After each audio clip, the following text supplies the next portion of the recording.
করেছে। আব্দুল্লাহ ইবনে উবাই আমার নবী পাককে ইক্তেদা করে নামাজ আদায় করেছে।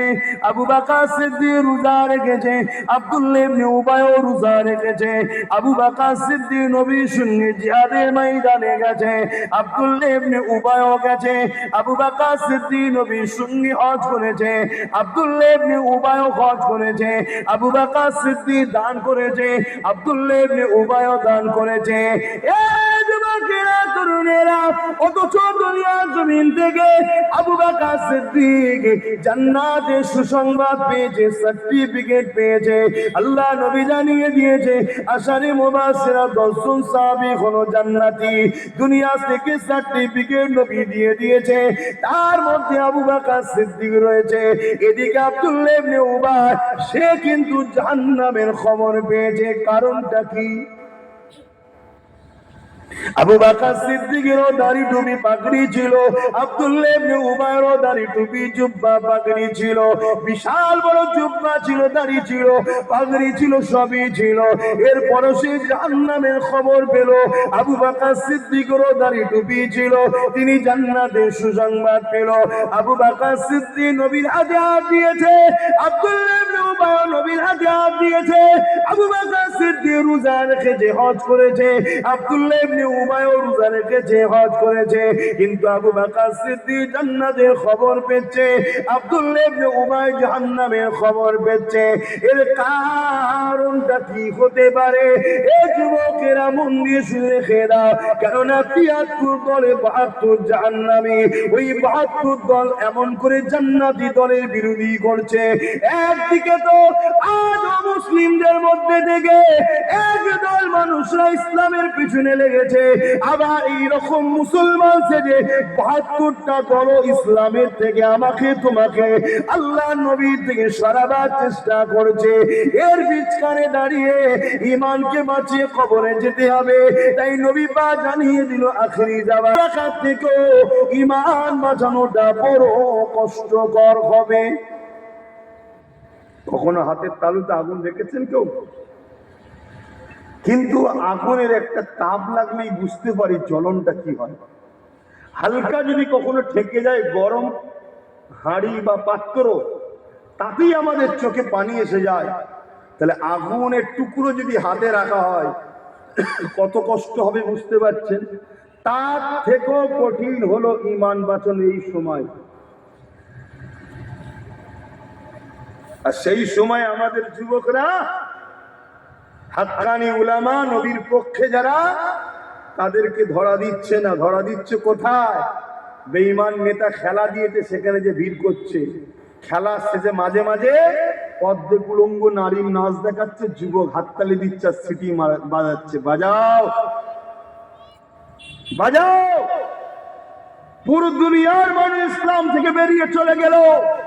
যার কুদরতি হাতে আল্লাহ পাকের, যার কুদরতি হাতে আমার জান আছে, সে আল্লাহর শপথ করে বলছি, আমার কোরআন, আমার আল্লাহ, আমার রসুলের কিচ্ছু হবে না। শুনছেন তো নাকি? হ্যাঁ, কিন্তু এটা আখেরি জামানা, দুনিয়া শেষের দিকে। বিজ্ঞান রিসার্চ করে বলছে এই পৃথিবীটা পানির উপরে ভেসে আছে, জানেন তো নাকি? একটা প্লেট আছে, প্লেটের উপরেই পৃথিবীটা আছে, পুরো পানির উপরে ভাসমান। ওই প্লেটটা বিশাল বড় ফাটল ধরেছে। বিজ্ঞানও স্বীকার করছে পৃথিবী আর বেশি দিন নয়। যা বিজ্ঞানের কথার উপরে আমার ঈমান নয়, আমার ঈমান রাসূলুল্লাহর উপরে। নবী বলছে দুনিয়া আখরি জামানার নমুনা রসুল বলে গেছে। আখরি জামানার নমুনা রসুল বলে গেছে, তার মধ্যে থেকে 95% নমুনা ঘটে গেছে, আর 5% বাকি আছে। তার মধ্যে একটা নমুনা রিসেন্ট ঘটলো, সিরিয়া ফতে হলো। নবী বলেছেন সিরিয়া এক জালিম সরকার, জালিম আসবে, তার হাত থেকে সিরিয়া আহলে সুন্নাত ওয়াল জামাতের হাতে জয় হবে, বিজয় হবে। তারপরে ওই সিরিয়া দামেস্কের মসজিদে হযরতে নবী ঈসা আলাইহিস সালাম আসবেন। খ্রিস্টানরা যাকে নবী বলে মানে, জিনাকে, খ্রিস্টানরা জিনাকে নবী বলে মানে, কিন্তু আলহামদুলিল্লাহ ঈসা নবী দুনিয়ায় আসবে আমার নবীর উম্মত হয়ে, আর খ্রিস্টানদের ঘরে জবাব দেবে যে তোমরা আমার মান্যওয়ালা দাবিদার কিন্তু তোমরা মিথ্যুক। কেন? আমি বলেছিলাম আমার পরে একজন আসবে আহমদ সাল্লাল্লাহু আলাইহি ওয়াসাল্লাম, তোমরা তাকে মেনে নিও। তোমরা মুহাম্মদ রাসূলকে যখন মানো না, আমিও তোমাদের নয়। বলুন সুবহানাল্লাহ। করেছে ওটা আমাদের এতিমখানার উপরে। ও কত নম্বর এতিম আমি জানি না, এতিমখানা ঝেড়ে ঘর করেছে। কথা বুঝছেন তো নাকি? আমার দেশের প্রাইম মিনিস্টার ওর বন্ধু হয়, তাই ওয়াকাবের সম্পদকে ঝেড়ে নিয়ে ওই জায়গাটাকে ওর নামে করারও চেষ্টা করছে। হট করে যদি আমরাও ধরে ফেলি নাবো, এতে এতিমের জায়গা, তুমি ক নম্বর এতিম, এখানে থাকো। কথা বুঝছেন না পর্যন্ত? বিশাল বাড়ি করেছে আমাদের জায়গা, আমাদের নিয়ে সবাই ভোগ করছে। এর জন্য আমরা সব থেকে বড় আসামি, সব থেকে বড় দোষী আমরা সব থেকে বড় দোষী। কেন? আমরা সুযোগ দিয়েছি তো, ঠিক না? দিয়েছি না, দিই না? হাবলা হাই সেকুলার লোক বুঝলি কুসকেছে রে, দে দে দে দে, সব দে সব দে সব দে। দেখছেন না সোশ্যাল মিডিয়ায় ঘুরছে কার একটা নাম, কোথা নাকি কার বাড়িতে হদ্দ নাকি খেয়েছে। এই শুনছেন না? শুনছেন? কিছুদিন আগে সেকুলার ছিল না, ছিল না? কথা বলছে না? কিছুদিন আগে বলেছিল মোদি হাটাও দেশ বাঁচাও, বলছে না? এখন হঠাৎ করে কি হলো বুঝতে পারলাম না, হঠাৎ করে আবার যেন কেমন কেমন সব বক্তব্য দিচ্ছে। বুঝছেন তো নাকি? আমরা তো বোকা, আমরা কখনো নিজের ছেলের কথা ভাবিনি, নিজের সন্তানের কথা ভাবিনি। আমরা এত দরদি হয়েছি, নিজের ছেলেকে গলা টিপে মেরে পরের ছেলেকে খাইয়েছি। এটা অন্যায় করেছেন, খিসারত আমাদের ঘরে দিতে হবে, এর শাস্তি ভোগ করাবে আল্লাহ। দুনিয়ায় যদি না হয় কবরে পাকড়াও হতে হবে। তুমি কি ভাবছো লাট সাহেব? ঢোকো না, শুধু শুধু ঢোকো। আমার ইমান বলছে, আমার ইমান 1 লক্ষ লোক যদি মারা যায় মুসলমানদের মধ্যে, একটা কবরে ছাড় পাই কি সন্দেহ আছে? 1 লাখ। এই জন্য আমাকে অনেকে দাওয়াত করতেও চাই না, আর আমার জলসা শুনতেও চাই না। কেন? ছোটবেলায় অনেকে বলে মনে হয় আমার আব্বা আম্মা মধু খাওয়ায়নি। একটু মিষ্টি মিষ্টি কথা বলতে পারেন না, এত কড়া কড়া কথা বলেন কেন? কি করব? রোগ তো ক্যান্সার, রোগ তো ক্যান্সার। এখন মিষ্টি ভিটামিনের ওষুধ খাওয়ালে হবে? একে তো কেমো মারতে হবে। আর কেমো মারতে গিয়ে যদি চুল উঠে যায় অসুবিধা হলে বললে হবে? ও চুল যাই যাক, দাড়ি যাই যাক, চামড়া উঠে যায় উঠে যাক, কমসে কম জানটা তো বাঁচুক। তাই একটু কড়া কড়া ডোজ দিই আমি। অসুবিধা হচ্ছে আপনাদের? কিন্তু হাই হতাশ করছো কেন? ওহ, তোমার কষ্ট হলো নাকি? তুমি একটু ঘুরে আসো না, তুমি ঘুরে আসো, অসুবিধা নেই, তুমি ঘুরে আসো। বেশিক্ষণ নয়, 15-20 মিনিট পর চলে আসবে, কেন আমার যাওয়ার সময় হয়ে যাবে। বাবা আমার ভাই হয় রে বাবা, আমাদেরই তো দাদা হয়। মোদি যতই চেষ্টা করো, মনে রাখবেন আজও কম বেশি 70% অমুসলিম ভাইয়েরা মোদির পক্ষে নেই। শুনছেন না? শোনেন? হ্যাঁ, তারা দেশবাসী হিসেবে আমাদেরকে ভাইয়ের মতো ভালোবাসে। আমরা মিলে জুলে ছিলাম, মিলে জুলে থাকবো। বলুন ইনশাআল্লাহ। কেন? এটা ইসলামেরও হুকুম, মানুষে মানুষে ভালোবাসতে হয়, আমার ইসলামের হুকুম। তাই আমার ভাই হয়, যাচ্ছে বললাম। তোমরা কষ্ট নিলে নাকি? তো ভাইরা আমার, তাহলে আবু বকর সিদ্দিক হুজুরেরও দাঁড়িয়ে রয়েছে, আব্দুল্লাহ ইবনে উবায়েরও আছে। আবু বকর সিদ্দিক নামাজ পড়েছে, আব্দুল্লাহ ইবনে উবায়ও পড়েছে। আবু বকর সিদ্দিক হজ করেছে, আব্দুল্লাহ ইবনে উবায়ও করেছে। ইনি জান্নাতি হয়েছে, উনি জাহান্নামী হয়েছে। কারণ কি? মুসলমান ঘরের ছেলে মেয়েরা, তরুণেরা, বাপেরা, এ নওজওয়ানেরা, হযরত আবু বকর সিদ্দিককে জিজ্ঞাসা করা হয়েছে, ও হযরত আবু বকরের কারণটা কি? হযরত আবু বকর বলল, আব্দুল্লাহ ইবনে উবাই যা আছে আমি আবু বকরেরও তাই রয়েছে, কিন্তু আমার মধ্যে যা আছে এটা আব্দুল্লাহ ইবনে উবাইয়ের মধ্যে না। আব্দুল্লাহ ইবনে উবাইয়ের দাড়ি আছে, নামাজ আছে, রোজা আছে, পাগড়ি আছে, টুপি আছে, হজ আছে, এখনো আমারও রয়েছে, কিন্তু আমার হৃদয়ে আল্লাহ নবীর প্রেম ও আদব ভক্তি ভালোবাসা রয়েছে। এটা আব্দুল্লাহ ইবনে উবাই ছিল না, ও মুনাফিক ছিল। শুনছেন তো নাকি?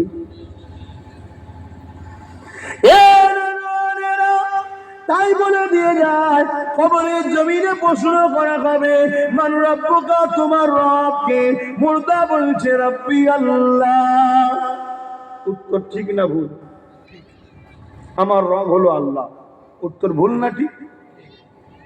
আর একটা মুর্দাকে জিজ্ঞেস করা হচ্ছে, মান রব্বুকা, তোমার রব কে? মুর্দা বলছে জানি না। উত্তর ঠিক না ভুল? বলুন। ভুল, দিতে পারেন উত্তর। আচ্ছা, যে বলল জানি না, তার শাস্তি হওয়া দরকার আছে না নাই? কথা বলে যে তার সৃষ্টিকর্তাকে চেনে নেই, এর থেকে বড় হেসিল আসমান দিল, নিঃশ্বাস দিল, সব দিল, তোর রব তোকে সৃষ্টি করলো, তুই রব চিনলি না? ও শাস্তির দরকার আছে না নাই? ফারিস্তারা জিজ্ঞেস করবে, আল্লাহ এ বলছে আপনাকে চিনি না, আল্লাহ শাস্তি দেবো? আল্লাহ বলবেন না। জোরে বলুন সুবহানাল্লাহ। আর যে বললো রব আল্লাহ, তাকে পুরস্কার ছেড়ে দেওয়া দরকার আছে না নাই? আল্লাহকে ফারিস্তারা বলবে, আল্লাহ এ আপনাকে রব বলে চিনেছে, ছেড়ে দেবো? আল্লাহ বলছে না, দাঁড়া। তাহলে আল্লাহকে চিনার পরও এখনো রেহাই নাই, বাকি আছে। আর আল্লাহকে চেনে না বলো, শাস্তি এখনো নয়, বাকি আছে। দ্বিতীয় প্রশ্ন হবে কি? কেউ তো বলুন, আমি ভুলে গেছি, ধরুন বলুন কেউ।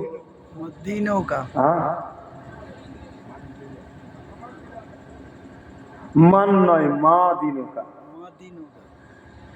মা, মান রব্বুকা, তোমার রব কে? মান মানে কে, আর মা মানে কি? দিন কে হয় না, দিন কি? মা দিনুকা, তোমার দিন কি? এক বান্দা যে বলল রব আল্লাহ, সে উত্তর দিচ্ছে দিন ইসলাম, আমার ধর্ম হলো ইসলাম। ঠিক বলেছো না ভুল বলেছো? ঠিক। আল্লাহকে ফারিস্তারা বলবে, আল্লাহ ইসলামকেও চিনেছে, আপনাকে চিনেছে, ইসলামকেও জানে, ছেড়ে দেবো? আল্লাহ বলবেন না, দাঁড়া দাঁড়া। আর ওই দ্বিতীয় জন যে বললো লা আদরি, ওকে জিজ্ঞেস করছে মা দিন, এ বাতা তেরা দিন क्या है রে? ও বলছে লা আদরি, দিনও জানে না। তের মার ফাঁক যাওয়া দরকার কি? এ তো মারা দরকার, শাস্তি দেওয়া দরকার। ধর্মটাও জানিস নাই, পালন করতে পারিনি, জানা তো দরকার। আল্লাহকে ফারিস্তা জিজ্ঞেস করবে, আল্লাহ মারবো, শাস্তি দেবো? আল্লাহ বলবে না, দাঁড়া। প্রথম বান্দাকে আবার জিজ্ঞেস করা হবে, আমার নবীকে দেখানো হবে। জোরে বলুন সুবহানাল্লাহ। ইনি হলেন মুহাম্মদ রাসূল সাল্লাল্লাহু আলাইহি সাল্লাম। ইনার সম্বন্ধে তোমার দুনিয়ার জিন্দেগিতে রায় কি ছিল বলো? ইনি কে নয়, ইনার সম্বন্ধে দুনিয়ার জমিনে তোমার রায় কি ছিল বলো? সেই সময় যদি কেউ বলে, হ্যাঁ ইনি মোহাম্মদ রাসূল সাল্লাল্লাহু আলাইহি সাল্লাম, আমার ধারণা ছিল ইনি একজন মানুষ, ইনার কাছে ওহী আসতো, আমার কাছে আসতো না, ইনি আমাদেরই মতো একজন, ইনি বড় ভাইয়ের মতো, আমি ছোট ভাইয়ের মতো। শুনছেন না? শুনেন, বলে না বলেন, বলুন বলুন বলুন। শোনা যায় না যায় না? ইনার এলমে গায়েব জানতো না, ইনি অন্তরের খবর জানতো না, ইনি কখনো কখনো ভুলে যেত, ইনি কেমন করে আল্লাহ যে ওহী দিত কখনো কখনো ভুলে যেত, ইনার অক্ষর জ্ঞান ছিল না, আলিফ বেতে সে পড়তে পারতো না। বড় বড় স্কলার মিশর থেকে পড়েছে, সব বকছে, আছে না নাই? কথা বুঝে আসছে? ইনি মরে যাবার পর শেষ হয়ে গিয়েছিল, আমরা লোককে বলতাম মদিনায় যাস না, যে কি হবে, আমার নবী তো মরে গেছে। এরকম কথা শোনা আছে না নাই? ওই তো ৭২ ফেরকা। কারা বলে? অমুসলিমরা বলে। কথা বলবেন, কারা বলে? অমুসলিমরা না। অমুসলিমদের মধ্যে কিছু বদমাইশ হয়েছে, তারা ইসলামের বিরোধী করে, তারা এই সকল মুনাফিকদের কথাতে বলা শুরু করেছে। প্রথম তাগুন আমার ঘরের দাঁড়িওয়ালা টুপিওয়ালা গুলোই লাগিয়েছে। আজকে মিশর থেকে পড়ে এসে এক বক্তা বলছে নবীর আলিফ বেতে সে জ্ঞান ছিল না। এই কথাটা যদি কেউ অমুসলিম যদি বলে, আরে তোদের নবী আলিফ বেতে সে পড়তে পারতো না, অক্ষর জ্ঞান ছিল না, কিসের ফুটানি দিস, তাহলে তখন তো আমাদের আন্দোলন হবে। ঢাকা কি বলে ডানকুনি চৌমাথা বন্ধ হবে, শাস্তি দাও, কি চিল্লাবে না? কিন্তু এই কথাটা শুরু করলো কে? দাড়িওয়ালা টুপিওয়ালাই তো। হ্যাঁ, আমার কথা বুঝছেন না বোঝেন? এই বেকার বকছি নাকি? এইরকম মুনাফিক গাদ্দার আমাদের মধ্যে আছে না না? আর এই গাদ্দার মুনাফিকদের জন্য আজকে এমন জায়গায় আমরা পৌঁছে গেলাম, আগামী দিন আমার মসজিদে আমি আজান দিতে যাব, 2 লক্ষ টাকা ফাইন হয়ে যাবে। সে আজকে ঘটেছে না ঘটেনি? এই সব এই গাদ্দারদের জন্য। এতে পুরো পশ্চিম বাংলার মানুষ আমায় যদি বয়কট তোমরা করো, আল্লাহকে সাক্ষী রেখে বলছি আমি তোমাদের থেকে মুখ ফিরিয়ে নেব, কিন্তু হক কথা বলা বাদ দেবো না। কারণ ইতিহাস একটু হলেও জানা আছে। বদর আমরা দেখেছি, বদরের অকিয়া পড়েছি। 1000-এর উপরে আবু জেহেল বাহিনী, তাদের হাতে তরোয়াল ছিল, অস্ত্র ছিল, তীর ছিল, বল্লম ছিল। আবু জেহেলের সৈন্য সামন্তরের সংখ্যা 1000-এর উপরে, তাদের ঘোড়া হাতি ছিল। আর আমার রাসূল পাক সাল্লাল্লাহু আলাইহি ওয়াসাল্লামের উপরে যারা হামলা করতে এসেছিল ডিফেন্সের জন্য, আমার নবী পাক আগালেন। আমার নবীর হাতের সাথে মাত্র 313 জন। সংখ্যা তো আমার নবী কম, অস্ত্র তাদের হাতে।